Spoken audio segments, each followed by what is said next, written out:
അമേരിക്കയിൽ അംഗം മുറുകുകയാണ്. ട്രംപും മസ്കും തമ്മിലുള്ള പോര് അതിരൂക്ഷമായി തുടരുകയാണ്. അവരുടെ ഹണിമൂൺ പീരീഡ് അവസാനിച്ചു എന്നാണ് നമ്മൾ മനസ്സിലാക്കുന്നത്. തെരഞ്ഞെടുപ്പ് കാലത്ത് 10,000 കോടി രൂപ ചെലവഴിച്ചാണ് മസ്ക് ട്രംപിനെ അധികാരത്തിലേറ്റിയത്. നന്ദികേടാണ് ട്രംപ് കാണിക്കുന്നത് എന്നാണ് ഇപ്പോൾ മസ്കിൻ്റെ പക്ഷം. അമേരിക്കൻ പ്രസിഡന്റ് ഡൊണാൾഡ് ട്രംപിനെ ഇംപീച്ച് ചെയ്യണം എന്ന സമൂഹ മാധ്യമ പോസ്റ്റിനോട് യേസ് എന്ന് പറഞ്ഞു എലോൺ മസ്ക്. അത്ര കൂടുതൽ അവർ അകന്നുപോയി. ട്രംപിൻ്റെ താരിഫ് നയം സാമ്പത്തിക മാന്ദ്യത്തിലേക്ക് നയിക്കുമെന്നും വിമർശനമുയർന്നു. ജെഫ്രി എപ്സ്റ്റീൻ്റെ ലൈംഗികാരോപണ കേസ് ഫയലിൽ ട്രംപിൻ്റെ പേരുണ്ടെന്നും എലോൺ മസ്കിൻ്റെ വെളിപ്പെടുത്തൽ. മസ്കിൽ താൻ നിരാശനാണെന്ന് ട്രംപ് പ്രതികരിച്ചു. അമേരിക്ക ന്യൂജേഴ്സിയിൽ നിന്നും ഈ പോരിൻ്റെ പിന്നാമ്പുറത്തെക്കുറിച്ച് കൂടുതൽ പറയാൻ മധു കൊട്ടാരക്കര തത്സമയം ചേരുന്നു. മധു, ഗുഡ് മോർണിംഗ്. ആ ഹണിമൂൺ അവസാനിച്ചെന്ന് മാത്രമല്ല, പരസ്യമായ അംഗത്തിനും ഇരുവരും പുറപ്പെട്ട് കഴിഞ്ഞു. ഒരുപക്ഷേ ട്രംപിൻ്റെ കുറേ രഹസ്യങ്ങൾ മനസ്സിലാക്കി എലോൺ മസ്ക് ഇനി കൂടുതൽ വെളിപ്പെടുത്തലുകൾ നടത്തിയാൽ ട്രംപിൻ്റെ ഭാവി എങ്ങനെയാകുമെന്ന് പറയാൻ നമുക്ക് കഴിയില്ല. പറയൂ. Good morning. Good morning S K പറഞ്ഞതുപോലെ വൈറ്റ് ഹൗസിൽ എലോൺ മസ്കും ഡൊണാൾഡ് ട്രംപും തമ്മിലുള്ള റൊമാൻസ് അവസാനിച്ചു എന്ന് വേണമെങ്കിൽ നമുക്ക് പറയാം. വൈറ്റ് ഹൗസിൽ ഓവൽ ഓഫീസിൽ മസ്കിനെ വിമർശിച്ച് ഡൊണാൾഡ് ട്രംപ് ഇന്ന് സംസാരിച്ചതോടുകൂടിയാണ് ഈ പരസ്പരമുള്ള സമൂഹ മാധ്യമങ്ങളിലെ പഴിചാരലിന് തുടക്കമിട്ടത്. പക്ഷേ 2 ദിവസം മുമ്പ് ട്രംപിന്റെ ടാക്സ് കട്ടിനെ പറ്റി മസ്ക് കളിയാക്കിയത് ട്രംപ് മറുപടി പറയാതെ ഇന്നായിരുന്നു മറുപടി പറഞ്ഞത്.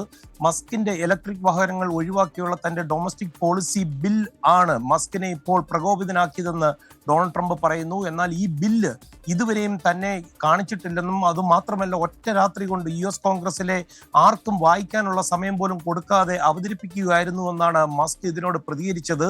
അതുപോലെ അമേരിക്കയിലെ മധ്യവർഗക്കാർക്കായി ഒരു പുതിയ രാഷ്ട്രീയ പാർട്ടിക്ക് സമയമായെന്നും അതിനായിട്ടുള്ള ഒരു അഭിപ്രായ വോട്ടെടുപ്പ് തന്നെ സമൂഹ മാധ്യമമായ എക്സിൽ മസ്ക് ആരംഭിച്ചു കഴിഞ്ഞിട്ടുണ്ട്. അതുപോലെ ഈ നേരത്തെ എസ് സൂചിപ്പിച്ചതുപോലെ US പ്രസിഡന്റ് ഡൊണാൾഡ് ട്രംപിനെ ഇംപീച്ച് ചെയ്യണമെന്നുള്ള അഭിപ്രായത്തോട് യെസ് എന്ന മറുപടിയുമാണ് മസ്ക് നൽകിയിരിക്കുന്നത്. ഇത് പക്ഷേ പ്രായോഗികമായിട്ട് എത്രത്തോളം ഫലവത്താകുമെന്ന് ഒരിക്കലും പറയാൻ പറ്റത്തില്ല. കാര്യം റിപ്പബ്ലിക്കൻ പാർട്ടിക്കാണ് മെജോറിറ്റി രണ്ടിടത്തും.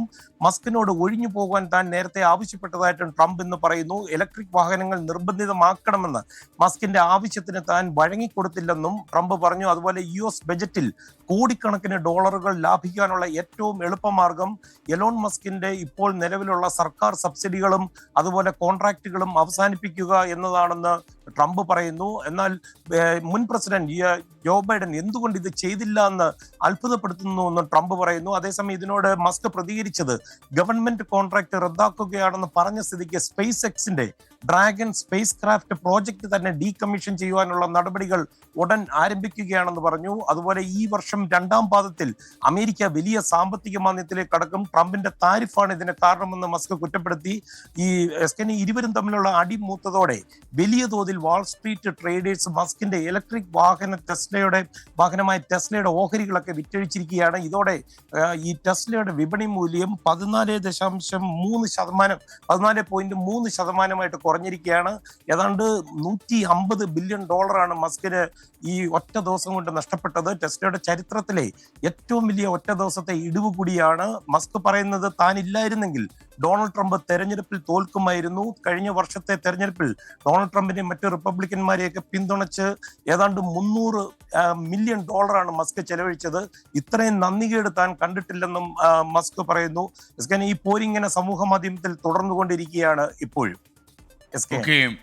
മധു കൊട്ടാരക്കരയാണ് വിവരങ്ങൾ നൽകിയത്. മധു പറഞ്ഞതുപോലെ റൊമാൻസ് ഏതാണ്ട് അവസാനിച്ച മട്ടാണ്. രണ്ടുപേരും കൊമ്പ് കോർത്ത് നിൽക്കുന്നു എന്ന് മാത്രമേ പരസ്പരം ചെളിവാരി എറിയുകയും ചെയ്യുന്നു. വൈറ്റ് ഹൗസിലേക്ക് കടക്കാൻ ഭാഗ്യം കിട്ടിയ എലോൺ മസ്ക് തീർച്ചയായിട്ടും ഒരുപാട് ഫയലുകളുടെ അന്തരാർത്ഥങ്ങളൊക്കെ മനസ്സിലാക്കിയിട്ടുണ്ടാകും. വരും ദിവസങ്ങളിൽ ട്രംപിൻ്റെ ദിവസങ്ങൾ കൂടുതൽ ബുദ്ധിമുട്ടാകുമോ എന്ന് നമുക്ക്